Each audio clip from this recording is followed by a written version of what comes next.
नमस्कार, मैं नीलाक्षवत्स लोक बात में आपका स्वागत करता हूं। आज 2 अक्टूबर है, राष्ट्र के दो महान वीरों का जन्म दिवस। आइए जानते हैं उनके बारे में।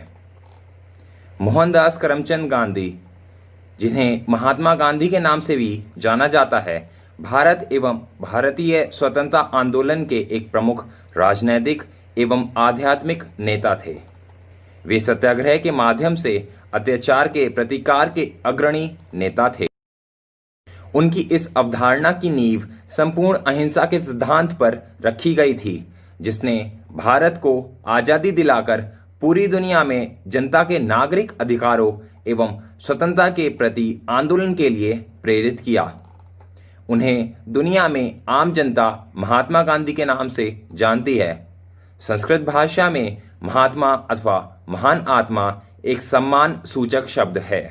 गांधी को महात्मा के नाम से सबसे पहले राजवैद्य जीवराम कालिदास ने संबोधित किया।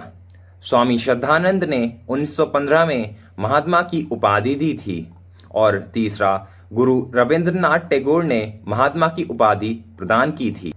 सुभाष चंद्र बोस ने 6 जुलाई 1944 को रंगून रेडियो से गांधी जी के नाम जारी प्रसारण में उन्हें राष्ट्रपिता कहकर संबोधित करते हुए आजाद हिंद फौज के सैनिकों के लिए उनका आशीर्वाद और शुभकामनाएं मांगी थी। प्रतिवर्ष 2 अक्टूबर को उनका जन्मदिन भारत में गांधी जयंती के रूप में और विश्व में अंतर्राष्ट्रीय अहिंसा दिवस के रूप में मनाया जाता है। गांधी जी ने अपना जीवन सत्य सच्चाई की व्यापक खोज में समर्पित कर दिया। उन्होंने इस लक्ष्य को प्राप्त करने के लिए अपनी स्वयं की गलतियों और खुद पर प्रयोग करते हुए सीखने की कोशिश की। उन्होंने अपनी आत्मकथा को सत्य के प्रयोग के नाम दिए।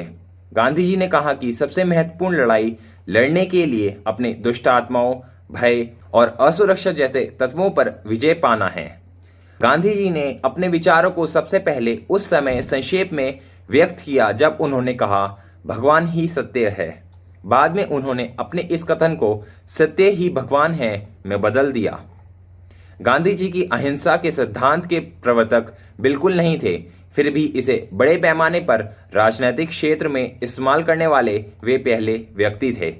अहिंसा, अहिंसा और अप्रतीकार का भारतीय धार्मिक विचारों में एक लंबा इतिहास है और इसके हिंदू, बौद्ध, जैन, यहूदी और ईसाई समुदायों में बहुत सी अवधारणाएं हैं।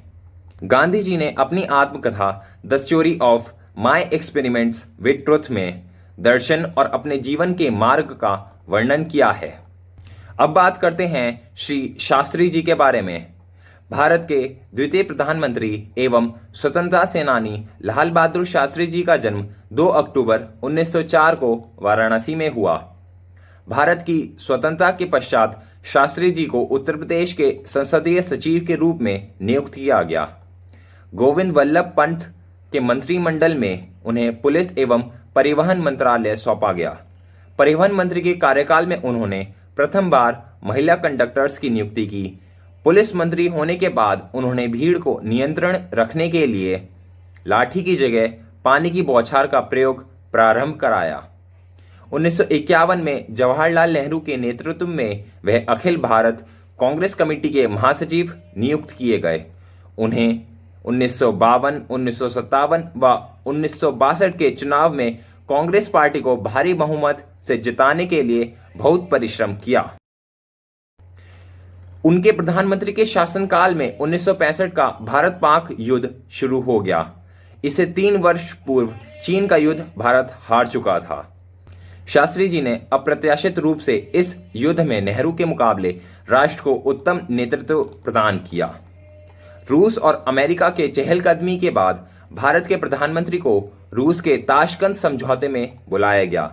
युद्ध विराम पर हस्ताक्षर करने के कुछ घंटे बाद ही देश के प्रधानमंत्री लाल बहादुर शास्त्री जी की 11 जनवरी 1966 की रात मृत्यु हो गई। मृत्यु का कारण हार्ट अटैक बताया गया।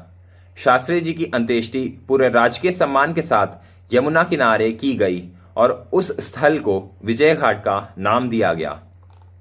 शास्त्री जी की सादगी, देशभक्ति और ईमानदारी के लिए उन्हें मरोड़ प्रांत भारत रत्न से भी सम्मानित किया गया। लोक बात नमन करता है राष्ट्र को सर्वोपरि मानने वाले राष्ट्रपिता महात्मा गांधी जी को और स्वतंत्रता में अहम भूमिका निभाने वाले श्री लाल बहादुर शास्त्री जी को।